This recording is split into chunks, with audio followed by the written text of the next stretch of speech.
Саламатсыздар ма балалар? Саламатсыз.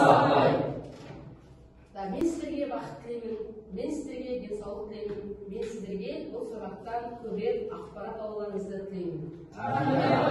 Отырамыңыздар. Енді экранға сіздер көре отырайық. Экранға байланысып беріңіздер. Суретте не көріп тұрсыздар? Ал міне.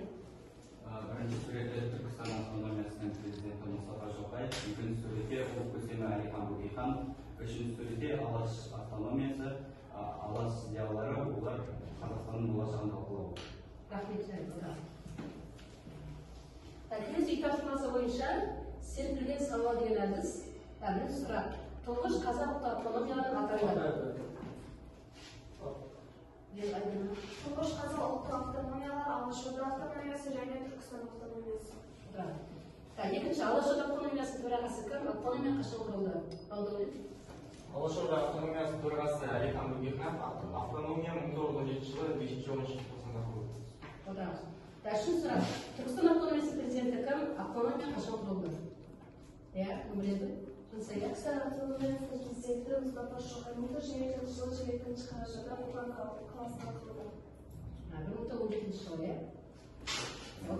келесі төртінші сұрақ. Екі автономияның бір-бірінің айырмашылығы мен ұқсастығы қандай деп ойлайсыздар? Кім жауап береді? Екі автономияның бір-біріне ұқсастығы олар қазақ елінің болашағын талқылады. Айырмашылығы болса Түркістан автономиясы дінді мемлекеттік тілде жарияласа, ал Алашорданың айырмашылығы жайыл мемлекетте жариялады, ал діні мемлекеттен бөлді. Дұрыс айтасың, отырады. Екі тапсырмасын қорытындылай келе, біздер өткен сабақтан білеміз, кеңес үкіметі Алашорда автономиясында, Түркістан автономиясында өмір сүруге тыйым салды. Екі автономияны жойды. Енді бүгінгі сабаққа келейік. Наурыздың 15-і сабақтың тақырыбы қазақ мемлекетінің кеңестік тілі. Қазір алыңыздар.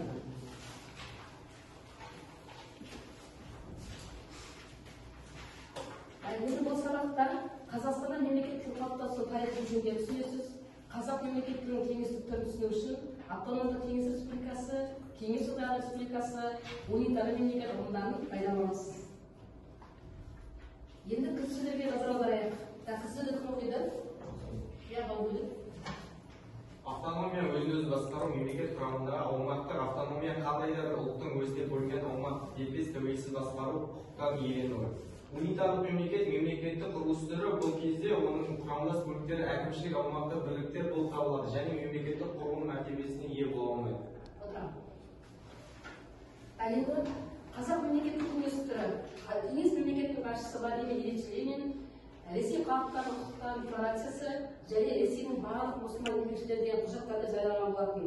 Бұл құжаттарда Ресей көпшілікті мемлекет Ресейдің құрамындағы әрбір ұлттың дініне еркіндік беріледі, тілі сақталады және ұлттық автономия құруына жол береді делінген. Бірақ солай болып тұрса да, өткен сабақта білесіздер, кеңес үкіметі ұлттық автономияларды жойды. Кейін кеңес үкіметі ұлт аймақтарында халықпен санасуға болмайтындығын біліп, қазақтық кеңестік автономияны дайындауға кірісті. Ол үшін Қазақ провинциялық комитеті құрды. Қазақ провинциялық комитеті 1917 жылы 10 шілдеде құрды. Тәптен жазып аламыз. 1917 жыл 10 шілде. Қысқаша аты Козырьком. Козырькомның төрағасы Ұлттық Полет Московский, мүшелері Жангелдин, Байтұрсынұлы, Меңдешев, Қаратаев. Және Лукашев тағы басқалар. Енді реформаның негізгі міндеті қазақ өлкесіндегі контрреволюция мен интервенциямен күрес жүргізу, өлкенің шаруашылық мәдени өміріне жауап беру, қазақ өлкесіндегі әскери азаматтық мекеме болды. Және ол болашақ қазақ кеңестік автономиясын дайындау ісіне кірісті және қазақ кеңестерінің құрылтай съезін дайындады. Козырькомның органы 3 күн газеті болды.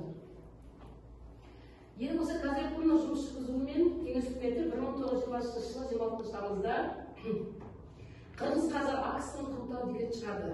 Бала естеріңізге сақтаңыз. Яғни жаңағы қазақ біріншіден біздер қырғыз деп аталды, қазақ деп аталған жоқ, қырғыз акциясы деп аталды. Яғни 1926 тамызда құрылды, алғашқы астана Орынбор қаласы. Енді картадан көріп тұрсыздар, қазақ акциясы 1920-26 жылы өмір сүрді, жазып аламыз. оның 3 бірдей астанасы болды. Бірінші астанасы 19 пайызды, екінші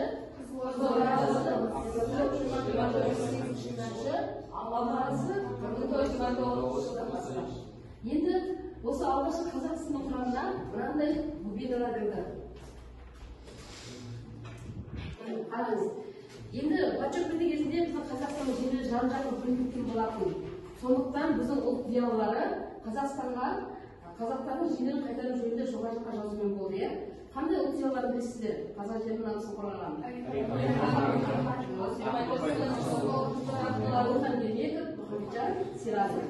Сол қазақ зиялыларының күшімен және кеңес үкіметі қазақ асыл құрамына Орал облысын, Қостанай облысын, Ақмола облысын, Семей облысын кіргізді. Және біздің тұрған жеріміз Бөкей губерниясы, Асылхан губерниясы алынып, қазақ АКСР-ге берілді. Және Маңғышлақ уезі кіргізілді. Міне осындай аймақта қазақ АКСР өмір сүрді. Қырғыз деген атпен. Енді мына жерде Түркістан АКСР деп отыр, иә? Алдыңғы сағатта айтып, Мұстафа Шоқай бастаған Түркістан автономиясын жойып, кеңес үкіметі 1918 жылы Түркістан АКСР-ын құрды. Yani автономия кеңестік республикасы. Осы Түркістан АКСР 20 жылдары ода кеңес үкіметі нығайды. Осы құрамында біздің Сырдария мен Жетісу губерниялары болды. Енді осы кейін жағдай былай өрбіді. Кеңес үкіметі 1922 жылы 30 желтоқсанда кеңес одағы болды, кеңестік социалист республика одағы. Оның құрамына алғашқы неше республика енді? Арасында 4 республика енді. Қандай?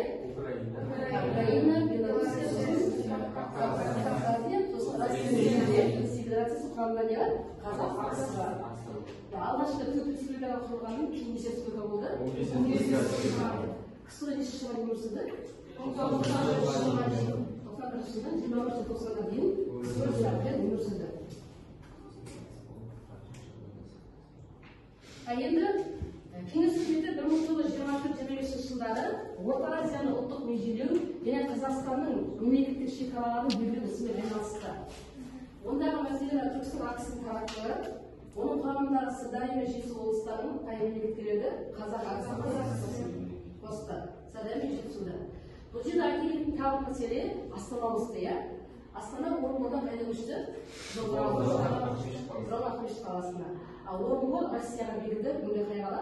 Россияның Оренбург қаласы. 24-ші бекітпек Оренбург қаласы, Астана Қызылордаға ауысты. Осын тағы жазып қойған тілімізде тағы тұратын мәселе Қырғыз деген атауы жойылып, қазақтың өз атауы 1925 жылы қайтарып берілді.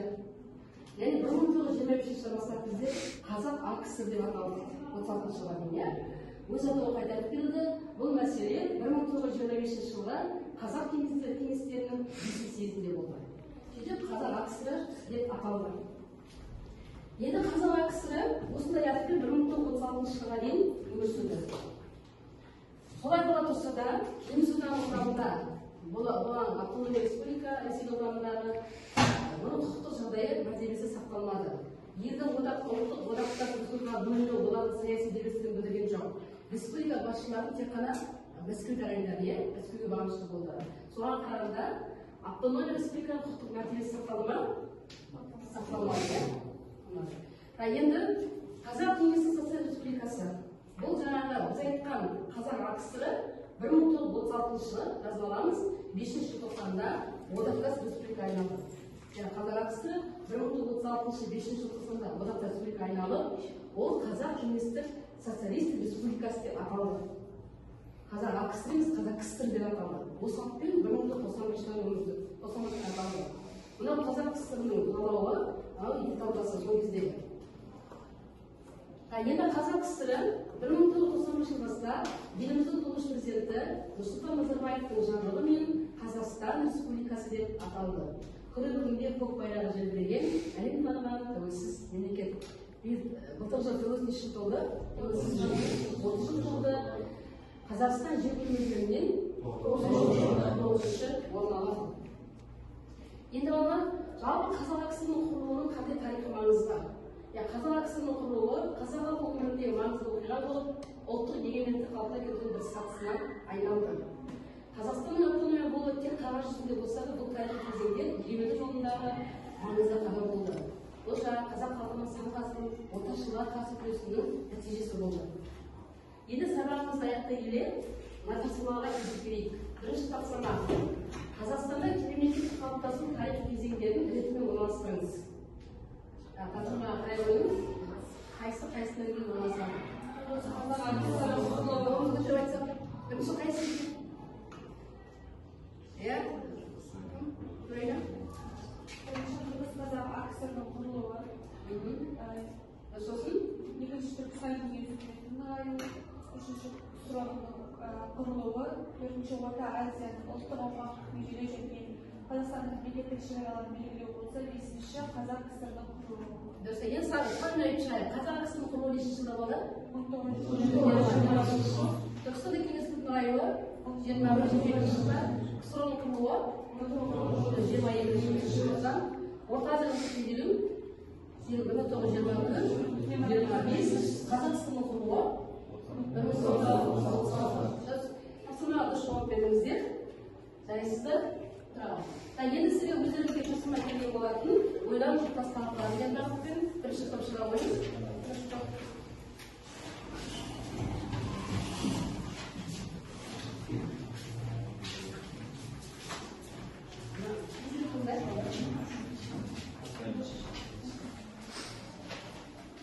Бізге берген тапсырма Қазақ КСР-ның құрылуы. 1926 жылы 26 тамызда қазақ автономиясы құрылып, қазақ АКСР құрылды. Қазақ АКСР-ның құрамына Ақмола, Торғай, Семей, Орал облыстары және Каспий облысы мен Астрахан губерниясының қазақтар тұратын аудандары және астанасы Орынбор қаласы. Қазақ АКСР орталық атқару комитетінің төрағасы Сейітқали Мелдешов, ал Қазақ АКСР-ның халық комиссары кеңесінің төрағасы болып Владимир Зенькович тағайындалды. Сізде Қазақ АКСР еңбекші құқықтарының декларациясы қабылданды. 1919 жылы 10 шілдеде Ленин қазақ КСР өлкесін басқару жөніндегі реформалық концепт құру туралы қол қойды. Патша әкімшілігі енгізген Жеңгиз деген атау 1922 жылдың сәуірінде жойылып, қазақтар өзінің тарихи атауын қайтарып алды. Қазақ автономиялық кеңестік социалдық республикасының жариялану ел тарихындағы зор тарихи маңызы бар оқиға болды. Жақсы, жарайсыздар, болғандарың отыра қойыңыз. Әкең екінші көрсетейік.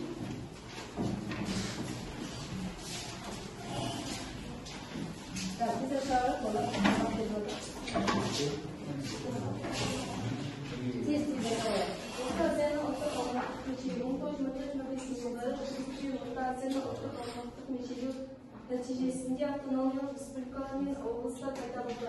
Олар Өзбек ССР, Түркмен ССР құрамында Қара-Қырғыз автономиялы облысы пайда болды. Қазақ АКСР құрамында Қарақалпақ автономиялық одақ құрылды. 1924 жылы Орта Азия республикаларының ұлттық мемлекеттік межелеу туралы қаулы қабылданды. Қазақ автономиялық кеңестік социалистік республикасының құрамына Жетісу облысының уездері, Сырдария облысының уездері және Самарқанд облысы Жизақ уезінің 6 болысы берілді. 1936 жылы Конституция бойынша мәжіліс өзгерді. Қазақ автономиясының республикасы одақтас Қазақ кеңестік социалистік революциясы болып қайта құрылды. Бізге екінші берілген тақырып ұлт зиялыларының қызметі болды. Оқиға Байтұрсынұлы Ермек Серғалин және тағы басқа Ақмола Семей облыстарының қазақ халқына тиесілі екендігін деректік негізде дәлелдеді. Қазақ жерінің біртұтастығын сақтап қалуға ұлттық зиялы қауым арасында орасан зор рөл атқарды. Жақсы, жарайсыз, отыра қойыңыз. Үшінші көрсетейік.